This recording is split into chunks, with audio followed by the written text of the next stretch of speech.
Hello everyone, myself Richa and I'm going to teach you about heterocyclic compounds and specifically about pyridine. So pyridine is a six-membered heterocyclic compound which have nitrogen as a heteroatom. Here you can clearly see the structure of heterocyclic compound. Naming is done in such a way that your heteroatom gets the lowest priority. Now it says the properties of pyridine is it is aromatic, it is basic, and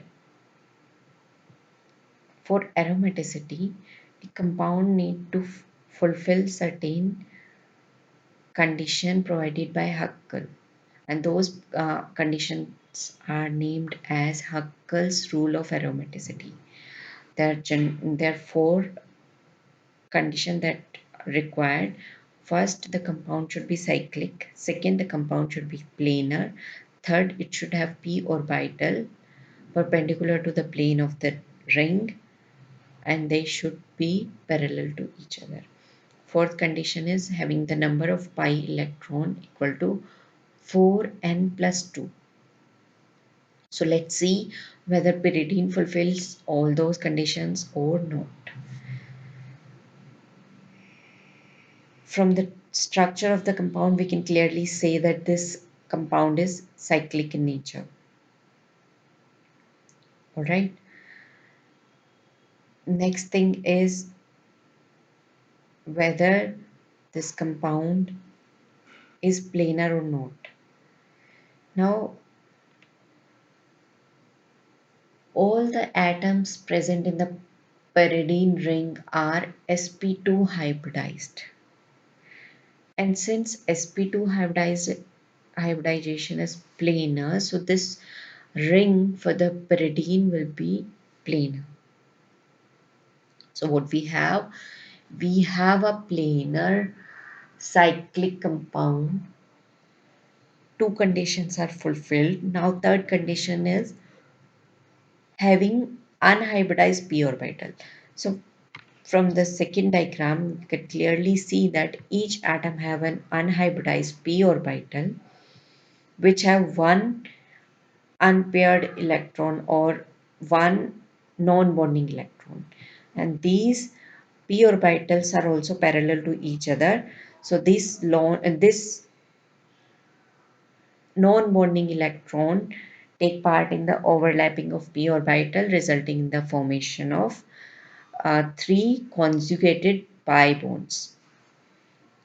Nitrogen atom also have one sp2 hybridized orbital which have a lone pair of electron, but this lone pair of electron is in the same plane, that of the plane of sigma bonds, or we can say plane of the ring. So it is not taking part in the resonance. So the last condition, number of pi electron. Here we can clearly see there are 6 pi electrons, 5 from the carbon atom and 1 from the nitrogen atom.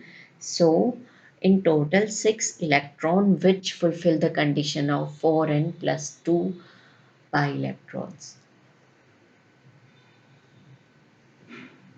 So we can clearly say that our pyridine is an aromatic compound. Now let's see what is here. Here they say pyridine have 5 carbon atom and 1 nitrogen in its ring structure, and all of them are sp2 hybridized. Now as they sp2 hybridization result in the planar structure. So a ring is a planar structure. Third, each atom, each ring atom has one unhybridized p orbital that is perpendicular to the plane of the ring, and all those p orbitals are parallel to each other, so facilitating the overlapping between p orbitals. All right, now the number of non-bonding electrons is 6, 5 from the carbon and 1 from the nitrogen, and number of electron total 6, which fulfills all the conditions of Huckel's rule.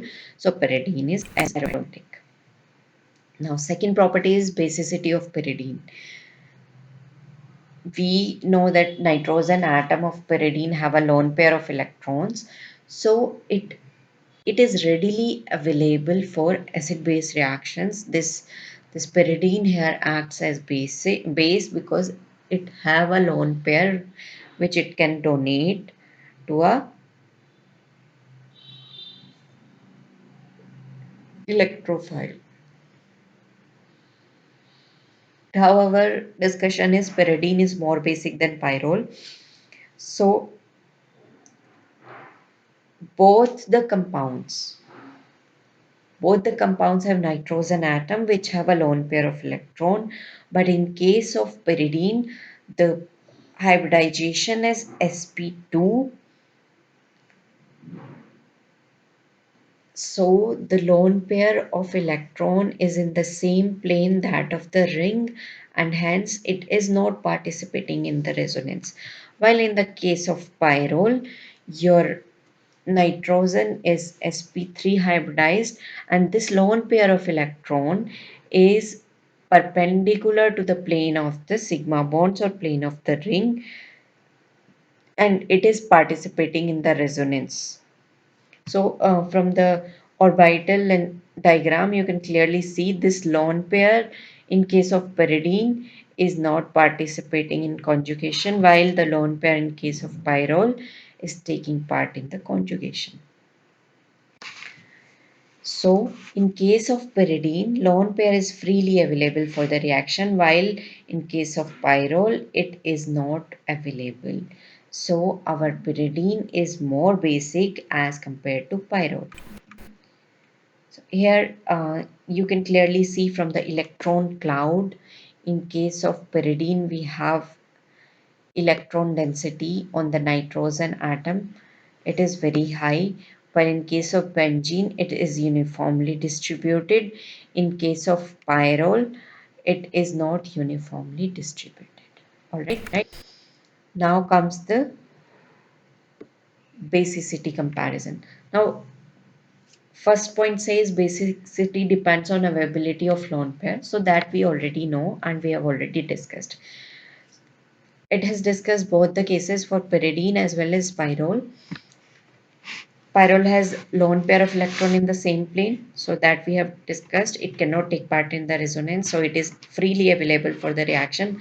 While in case of pyrrole, electron pair is not available. It is participating in resonance. So pyridine is more basic than pyrrole. Now, second comparison is between the basicity of pyridine and aliphatic amines. Your pyridine have a nitrogen atom which is sp2 hybridized, while aliphatic amine will have a nitrogen which is sp3 hybridized. All right, both of them will have a lone pair of electron which is freely available. So how we compare the basicity in both the cases? Now we'll see which of these lone pair will be more tightly bound. Now, in case of pyridine, we have sp2 hybridized nitrogen, while in aliphatic amine, we have sp3 hybridized. Whenever a same atom have different hybridization, the more electronegative out of those will be the one which will have more S character. That is a rule. So, in case of sp2 hybridized nitrogen, it will have more electronegativity as compared to aliphatic nitrogen. So the electrons of pyridine nitrogen are more closely held and less readily available for acid base reaction. So it will be less basic than the aliphatic amines. Next property is tautomerism. Pyridine also show tautomerization, but only in the case of substituted pyridine. And those substitutions when should only be on the positions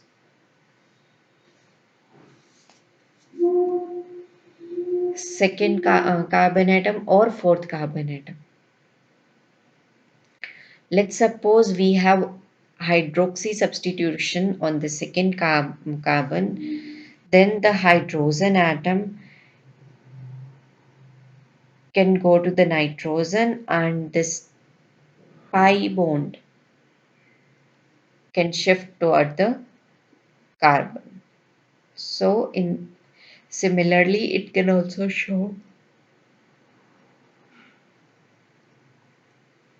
tautomerism at carbon 4. Fourth property is hydrogen bonding. So pyridine have a nitrogen atom which have a lone pair of electron, and nitrogen is an electronegative atom. So it has a tendency to form hydrogen bond with compounds which have hydrogen atoms attached to a electronegative atom. For example, pyridine can form hydrogen bonding with water molecule.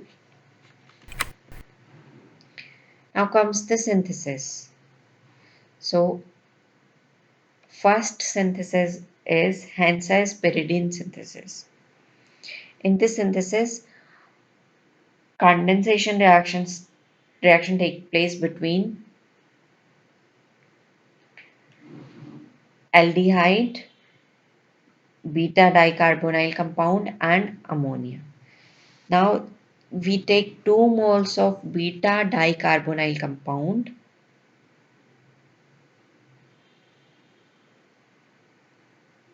and 1 mole of aldehyde and ammonia, and it results in the formation of our dihydropyridine. And later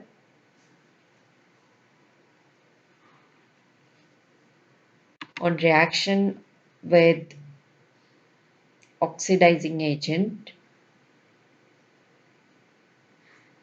removal of hydrogen takes place and we get an aromatic pyridine ring. Further, these carboxylate groups are removed using a KOH in presence of ethanol in presence of ethanol, or you can say alcoholic KOH is used and then further treated with calcium oxide along with heating, which results in the removal of carbon dioxide, and thus 2,6-dimethylpyridine formation take place.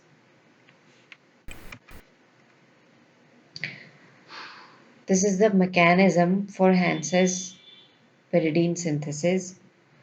In this synthesis, one name reaction, Knoff-Angle condensation takes place between beta ketoester and aldehyde. Our beta ketoester have 2 hydrogens present on the alpha position from carbonyl carbon. These hydrogen or proton are or highly reactive. So dehydration reaction takes place, or you can say condensation takes place between aldehyde and our beta ketoester and result in the formation of unsaturated carbonyl compound. And the second beta ketoester react with ammonia molecule and forms ester in amine on dehydration or on condensation. Now these two reactants further undergo Michael addition reaction and a bond formation takes place.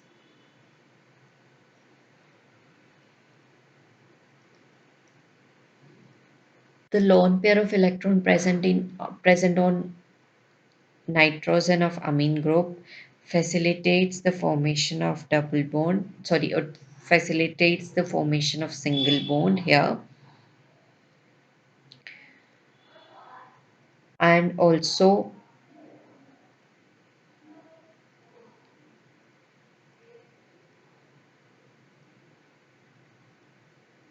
Tautomerization occurs in the second step.